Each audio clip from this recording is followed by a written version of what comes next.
What do you make of the criticism the president is getting that he's too old to have a second term?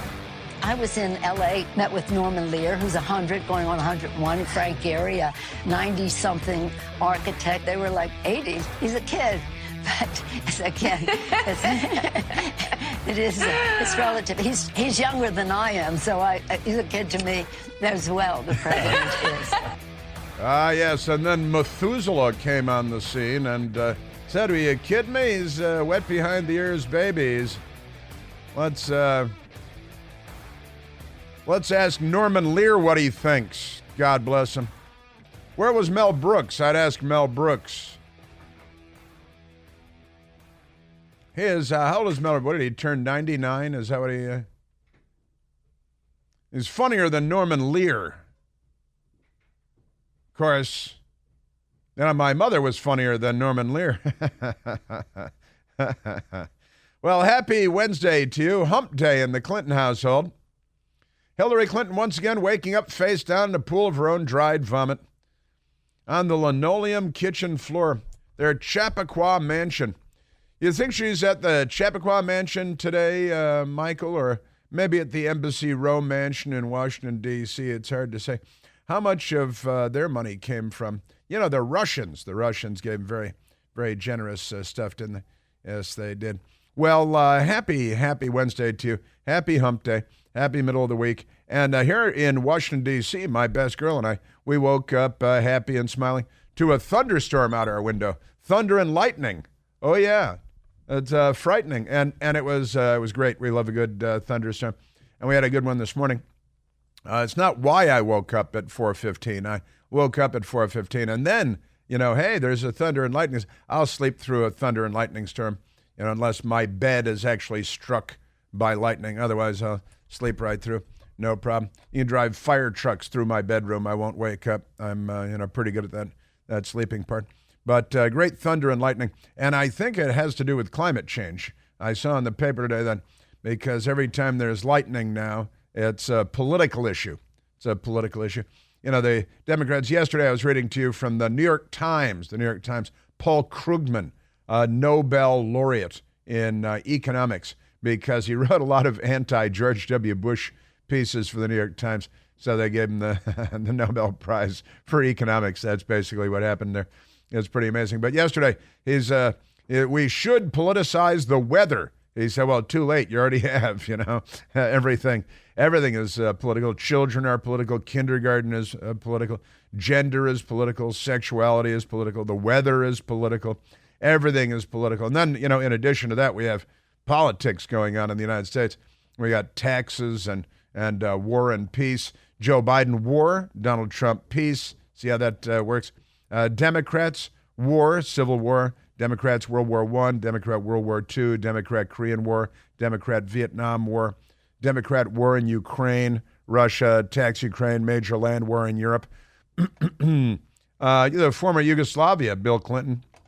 War. The Democrats, they're not very good at anything, are they? Well, they're good at division. Oh, speaking of which, we got a lot of that. See the Jason Aldean story. He's a country guy. My best girl and I went and saw Jason Aldean one time, and it was fun because the crowd, he's great, and the crowd is great when you go to a Jason Aldean concert. And Jason Aldean wrote a song that I think is an important song, and it's social commentary. Remember when songs might be social commentary, but not be involved in, child molestation in favor of, as the Democrats are these days. But Jason Aldean, a fun song, a good song about the violence in our cities and the Democrats ruining our cities. And of course, the Democrats and how this wouldn't happen in a small town. Try that in a small town is the name of the song. And he uses in the video, because all songs have to have videos, he uses a lot of video of Democrats burning our cities and rioting and looting and attacking the police and attacking courthouses, every act an insurrection, by the way, but never mind that. And Jason Aldean's song, Try That in a Small Town, is naturally being attacked because it might be construed as being critical of Democrat Party riots and Democrat Party leadership being pro-crime and pro-carjacker and pro, illegal gunmen. And even though they say they're, anti, but they're the party of illegal guns too. It's, the problem is not our guns, it's their sons. It's not our guns, it's their sons. Stop raising murderers. How about that? Can we just put in I want to put in an official request. Is there a drop box somewhere that I could go to in the middle of the night with surgical gloves on to drop my suggestion in the suggestion box? Stop raising murderers, all right? How about that? Stop raising your sons to grow up and shoot people all over the place. Is that too much to ask? Apparently it is too much to ask. But I'm going to put the official request in anyway. And Jason Aldean with his try that in a small town. And naturally he's being attacked. Guess what they're calling him? What do you think they're calling him? They're calling him a racist, right? Then they're aborting 40% of the black population and incarcerating another 40% because of Joe Biden's law. But never mind that. So Jason Aldean catches heat for racist, pro-gun lyrics. The radical left-wing Daily Beast headline, quote, a modern lynching song. First of all, the Democrat Party lynched everybody, all right? Stop lynching people. Stop shooting people. I'm going to put that in the suggestion box in the middle of the night with surgical gloves on, too. Where is that suggestion box? Is that outside a library? I want to drive from suggestion box to suggestion box, and I'm going to drop the same suggestions in over again. Yeah, Jason Aldean denies releasing pro-lynching song amid backlash. Couldn't be more ridiculous, just more. Oh, speaking of the anti-Semite lynching, shoot people, racist Democrat Party, the president of Israel is in... Prime Minister is Benjamin Netanyahu, but the Herzog is the president. He's here. He visited Joe Biden yesterday, and Joe Biden is very severely mentally impaired.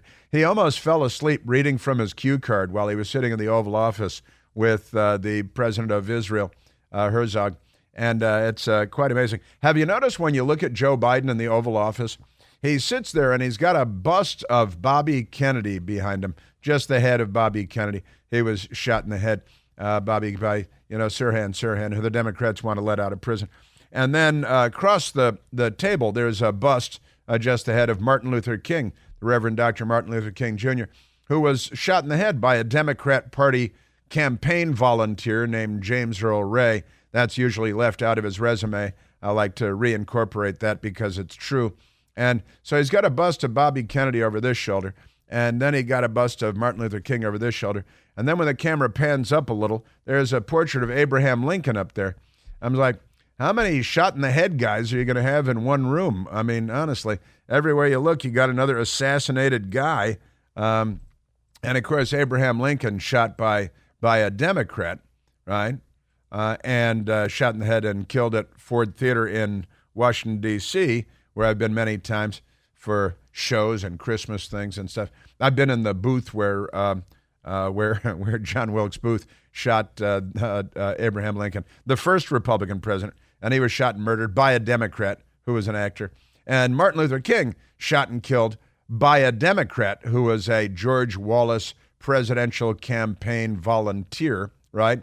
And then Sirhan, who was shot Bobby Kennedy in the head, and he was anti-Israel, right? He was a Christian Arab, and he shot Bobby Kennedy because Bobby Kennedy was too pro-Israel. Where the Democrat Party doesn't have that problem anymore, does it? No, Sirhan could safely be released. He's not going to shoot any Democrats because they're not pro-Israel anymore. But that's so the Israeli president is going to address Congress today, a joint session of Congress, and a whole bunch of Democrats are boycotting. And then you got these crazy people, these Democrats, that are complaining that they're the real victims here. They lash out at Israel and call everybody in Israel racist, and it's a racist state and all that stuff. And then when you call them on it, then they play the victim. It's pretty amazing stuff. They're like, oh, you notice that only people of color are being singled out for criticism just because we're anti-Semites and genocidal anti-Semite and anti-Israel. And it's pretty amazing. They play the victim. Pramila Jayapal says it's not right to call out progressives. They're the ones who are yelling the anti-Semitic stuff about racists, all right? It's not right to call out progressives, but then not recognize that most of us that get called out are women, black, capitalized, brown, not capitalized, immigrant. You just cannot skip over that. Well, I'm guessing that the anti-Semitic racists are black women immigrants and brown, because she put brown in there too. See, you're being called out because of your anti-Semitism. It has nothing to do with your genitalia. They're so obsessed with their genitalia, aren't they? And then they lose sight. What is a woman? I don't know. What am I, a biologist or something? The Democrat Party is really challenged at this point in time. So Pramila Jayapal, who she's one of the squad and one of the anti-Israel death squad. It's amazing, and they're pro-Palestinian. The Palestinian people that they're pro. I'm pro-Palestinian too, as long as you don't want to shoot anybody or blow anybody up. That's why the Democrats like them, because they kill a lot of people, randomly in cities and things. And they raise their kids to go and blow themselves up in marketplaces and things like that, which should be frowned upon. I remember when that was frowned upon, even by the Democrat Party. But now, if you call them out for their anti-Semitism, they say that, that most of us that get called out are women, black, brown, immigrant. You cannot skip over that. You just cannot skip over that. All right, let's not skip over it. Was it a coincidence then that you guys are all the anti-Semites? What's up with that? Alexandria Ocasio-Cortez, she pretends to be brown, right? And really that makes all the difference in the world to them. They're such racists. Everything must be viewed through first and foremost, through the prism of race, except when it comes to Jews. Then throw the Jew down the well so our country can be free. It's a song that the Democrats sing when they gather on Capitol Hill. the progressive, they call themselves progressives. Yeah. Woodrow Wilson was a progressive Democrat president, presided over our entry into World War I, and he racially segregated the military, which had been desegregated. He racially segregated the government. He was a racist. He supported the KKK. He showed that Birth of a Nation movie in the White House. It was the first motion picture ever shown in the White House. He was a progressive Democrat, too. Now, what is it? And honestly, hey, if you're a progressive Democrat and an anti-Semite, I'm wondering why. Call in and explain. We're at 888-630-9625. I'm ringing the dinner bell. Ding, ding, ding. Clang, clang, clang. Went the trolley for your progressive Democrat anti-Semites. Call in and explain. Because, the Palestinians deserve a homeland. Well, Palestinian is not an ethnic group. They're Arabs. They, their cousins are in Jordan and Syria and Egypt and Lebanon. And, but they chose to live in Israel for the most part, the freest country in the region where everybody's free to, and I've got audio on that today. You can go to the LGBTQ plus parade in Israel. It's the biggest in the region. But the Democrats are singularly focused on being anti-Israel. Isn't that amazing? Yes, sir.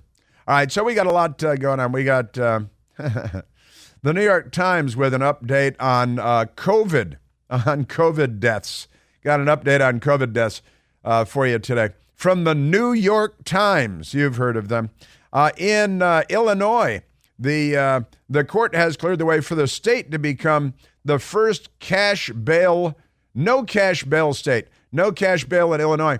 I have family in Illinois. They're loading up the truck and they're moving to Beverly because they're trying to make every place less safe. They're pro-crime and pro-criminal. Pretty amazing. And one of Joe Biden's transgender cabinet-level people, Rachel Levine, sub-cabinet. What if you're going through the wrong puberty? You guys need help. I'm here to offer help. Jason Aldean, we've got Joe Biden. The whistleblower is testifying on Capitol Hill today. Turns out the key whistleblower, Whistleblower X, it's gonna blow up their whole thing. Have you heard about Whistleblower X? I've got details on him coming up. 888-630-9625.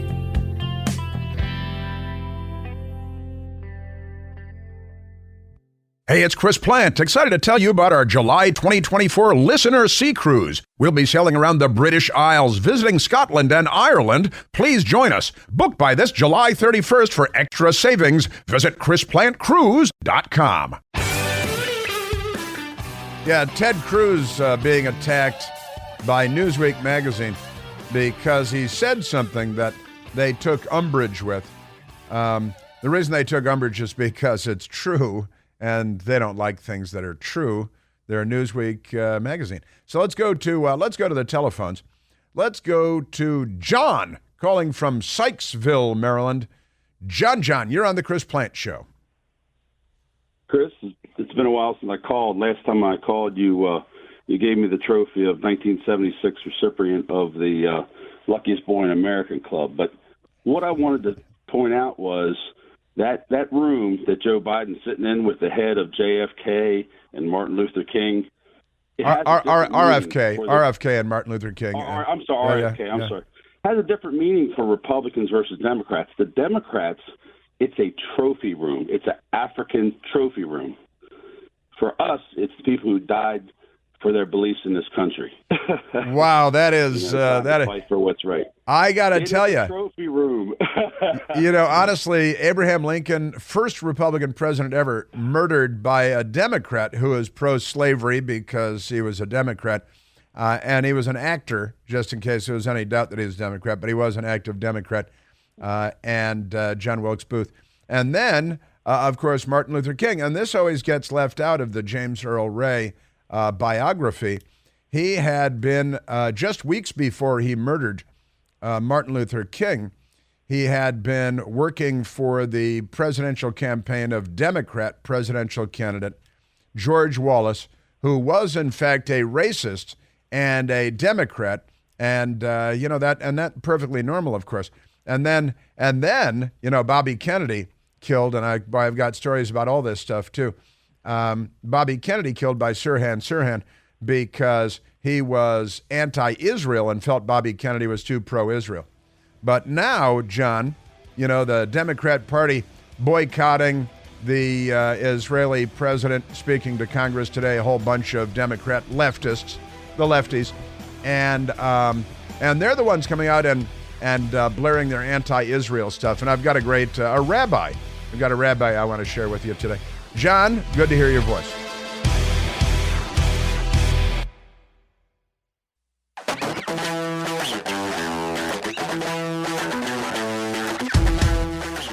Now, today in Washington, set your DVRs because it's all a television show. Every bit of it is a television show. The whole political system is just... And what's really bad is it's a cable television show, not even a network television show. But they've got the whistleblowers testifying on Capitol Hill today. And you'd think that this would be a big deal. But the media, they're attacking the whistleblowers, and they're attacked because they're the Democrat Party. The media is the Democrat Party on TV. The media is the Democrat Party in print. The media is the Democrat Party, with the obvious and glaring exceptions. Myself, Newsmax, occasionally Fox News, and so on. But the Whistleblower X to reveal identity. And now, listen to this. Hunter Biden investigation, : This is Ashley Oliver at the Washington Examiner. Ashley covers the Justice Department over there. Hunter Biden investigation, : IRS whistleblower X. He's got Whistleblower X. You got Mr. X and Mrs. X. We got Whistleblower X here. To reveal identity at oversight hearing. Got an oversight hearing, going to reveal identity. Coming out, as it were. An anonymous IRS criminal investigator will testify before the House Oversight Committee on Wednesday, that's today, revealing his identity. The news media can't, they want to say they or them or something. Revealing his identity for the first time after alleging the politicization of the Hunter Biden investigation. Committee Chairman James Comer, the Kentucky Republican, said both the unnamed IRS agent, whom he called Whistleblower X, and veteran IRS Supervisory Special Agent Gary Shapley will appear for the public hearing. We now have a recently retired FBI senior supervisory special agent that has come forward to Congress to confirm what he had heard was being reported by the IRS agents as well.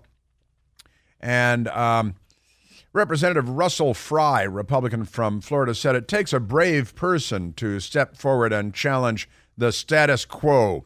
I'm looking forward to Mr. X's testimony and the sunlight he will provide for the American people.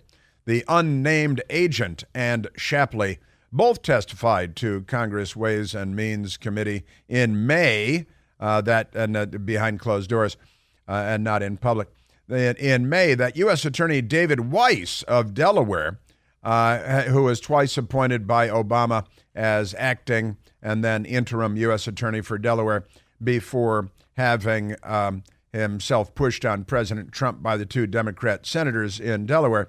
President Trump acceded to their requests and made Weiss the U.S. Attorney there. And now the media says he's a Trump appointee, as though that tells you everything you need to know. But it's a half-truth and therefore a lie because it's intended to deceive. And that's what our media really specializes in. So they testified that David Weiss of Delaware had been blocked from charging President Biden's son in a criminal tax investigation in two separate jurisdictions, California and Washington, D.C. Now, Weiss has said, oh, no, that's not true. I can charge him in Washington, D.C. And then the question becomes, well, why haven't you? You know, that might become the question. They also said Weiss had said in a meeting last year that he was not the deciding official on whether charges are filed in the case. Well, if you're not, then who is? I guess Joe Biden's attorney general, who thinks he should be on the Supreme Court because they're very presumptuous. So the pair of agents had both worked for years in coordination with the Department of Justice, so-called, on the case before they and the rest of their team were cut from the investigation in May of 2023. So their release from the inquiry came after they had brought concerns about the investigation to Congress, which their attorneys and congressional Republicans claim amounts to unlawful whistleblower retaliation, because there are whistleblower protections and all that stuff, you know. So they're going to testify today. Now, here's the story that made me laugh when I was doing my homework this morning, long before the sun came up. Newsweek magazine on July 5th of 2023, so 2 weeks ago, right? I think 2 weeks ago today, July 5th, and that's the day after the 4th of July, which Democrats don't celebrate unless they go out and burn an American flag, something like that. But here's the headline. Ted Cruz trusts Hunter Biden whistleblower, talking about Whistleblower X now. Listen to this. Ted Cruz trusts Hunter Biden's whistleblower because he's a, quote, gay Democrat, end quote. And Nick Marwandak at Newsweek magazine wrote the story on behalf of his party, the Democrat Party. Republican Senator Ted Cruz, now it turns out that Whistleblower X he self-describes as a Democrat. He says that he is a gay man, and as evidence, he points out that he's married to a man. So just in case there's any question, because that's one of your indicators, one of your main indicators right there. And Newsweek magazine wrote 2 weeks ago today, and listen how not true it is, how untrue what they're writing is. Republican Senator Ted Cruz said he has no reason not to believe Internal Revenue Service whistleblower regarding their testimony, it should say his testimony, about the Biden family, including one career government employee who is a, quote, gay Democrat married to a man, end quote. All right, so they say that they're quoting Ted Cruz using these words in sequence, gay Democrat married to a man, end quote. And then they're extrapolating that that's the reason Ted Cruz says that he trusts him and his testimony, when that's not what he said at all. He's merely pointing out to the media that now the media has to trust him because he's a Democrat and they trust only Democrats. And the fact that he's gay and as evidence married to a man. That means that they have to trust him. Otherwise, they're homophobic, you see, because these are the rules that the Democrats have laid down. So President Joe Biden and his son Hunter have been investigated by GOP-led House committees since Republicans took over the House majority based on alleged criminalities associated with, and I love this, alleged criminalities, associated with Hunter Biden's former position on the board of Ukraine gas company Burisma, as well as purported contacts with foreign entities regarding financial dealings. So they leave out Romania and China and Russia. Just leave all that stuff out because he wouldn't want to put that in there. He's not a news reporter. He's one of the girls from the steno pool down at DNC HQ. Cruz's entire Monday episode, was about the IRS employee's testimony and how U.S. Attorney General Merrick Garland would be impeached, quote, if what they're saying is true, end quote. Now, look how he polarizes the fake reporter. It's an anti-Ted Cruz piece. Now, the fact that he said he's a gay Democrat married to a man, because he's trying to explain to the news media, look, I trust him. You should trust him. He's a Democrat, and, you're going to have to discriminate against him if you don't believe everything he says because he's gay, all right? And these are the rules that the Democrats have laid down. But when you use their rules against them, then they have a hissy fit and their panties get into a wedge and they'll scratch your eyes out. And so Darren Miller, communications director for Senator Ted Cruz, referred Newsweek to one of his tweets, which reads, what Ted Cruz said is that we have statements of Garland/Weiss versus two whistleblowers. There's no reason to think the whistleblowers are lying. Gary Shapley, that's the end of and Newsweek magazine is just another propaganda arm of the left, and they want to harvest the organs of your transgender children, for the most part. Gary Shapley, one of the whistleblowers, the one who we already know about, who Cruz is not referencing, oh, thanks for that clarification, told the House Ways and Means Committee on May 26 in a deposition that he had evidence that the Department of Justice provided preferential treatment, slow-walked the investigation, did nothing to avoid obvious conflicts of interests in this investigation. That's what the whistleblower said, and he's on the record, Shapley, and he's a career Washington IRS investigator and bureaucrat, and there's no reason to question what he's saying. But what they do, they're attacking the whistleblowers, the Democrats and the media. But I repeat myself, right? Because they don't want to hear it. So the normal response for the Democrats is to attack, to smear, to slander, to malign, usually falsely, because they don't care whether it's false or not.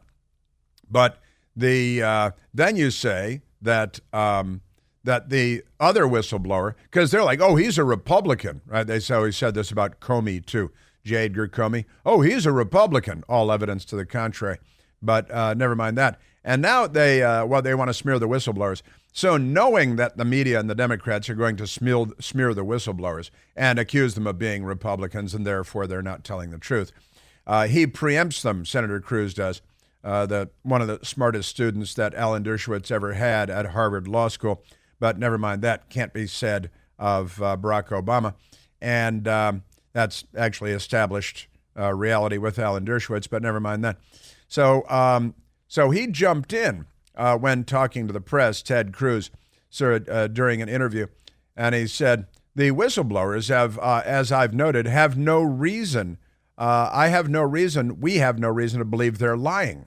One of them is a gay Democrat who's married to a man, he told the news media, meaning he's not a Republican. He's one of yours. He's not one of ours. So I know you're going to try to slander him and smear him, but just know going in that he's a Democrat and he's on Team Democrat, okay?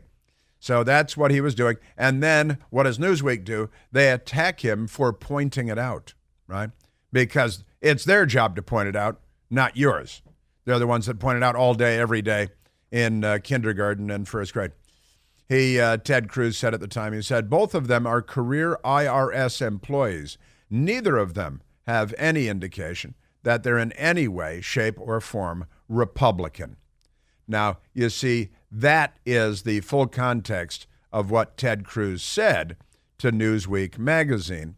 And he said, and they've come over and risked their entire careers by coming over and calling out what appears to be a pattern of felonies, right? Of felonies. But the people at Newsweek magazine take that and they turn it into this headline: Ted Cruz trusts Hunter Biden whistleblower because he's a, quote, gay Democrat, end quote. Sure. But that's not what happened. And Newsweek is a big fat bunch of liars. And this typist there, Nick, is a big fat liar for the Democrat Party. And Newsweek magazine pays him to be a big fat liar for Newsweek magazine. Isn't that amazing? Now let's go to, we've got Congressman James Comer, whose committee is presiding over this in the hearing this afternoon, 1 p.m. Eastern time, with the two whistleblowers. We will learn the name of Whistleblower X. And when Ted Cruz, because, he's talking to Newsweek, and they're like, well, but we don't believe the whistleblowers because they're Republicans or something. And they don't want any Republicans working for the federal government and the bureaucracy, just Democrats, because they need to own the bureaucracy. And then, the interagency process will take care of the rest.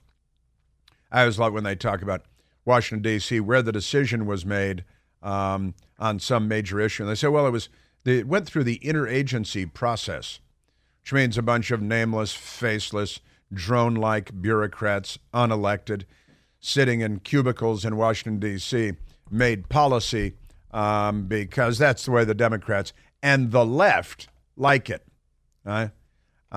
So here is James Comer last night talking about today's upcoming hearing. Who is the person that ultimately determines whether or not crimes were committed in the government? That would be what Whistleblower X did. We couldn't have a more credible witness. He's won every award that the IRS has ever presented to employees.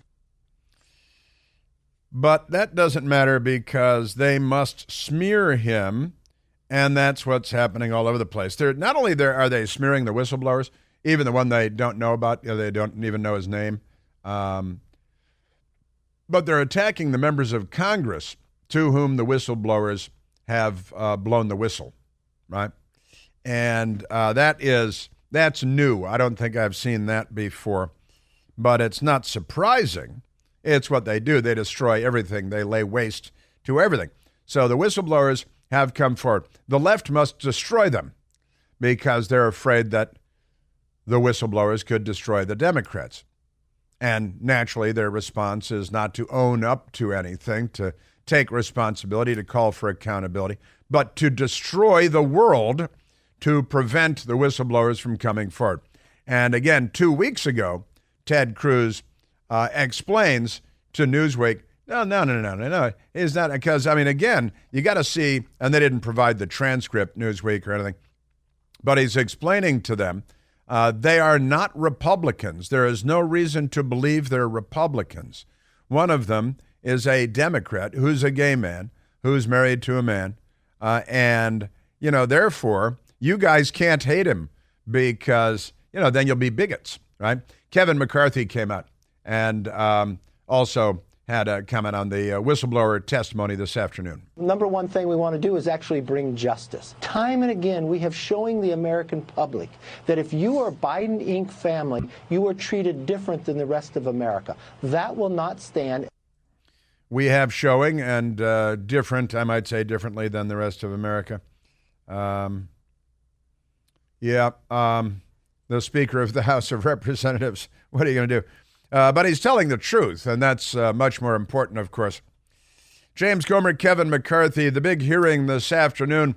The Bidens ought to be in big trouble on all of this, but, they have an army of media bootlicks waiting to give them a tongue bath while attacking and stabbing the whistleblowers and the members of Congress to whom they have blown the whistle, like they're the villains of the story, because our fourth estate is that corrupt. When do you hear CNN very excited that the special counsel in the Trump case got a sandwich, and it was almost like it became a sexual orgy over at CNN. Wait till you hear this.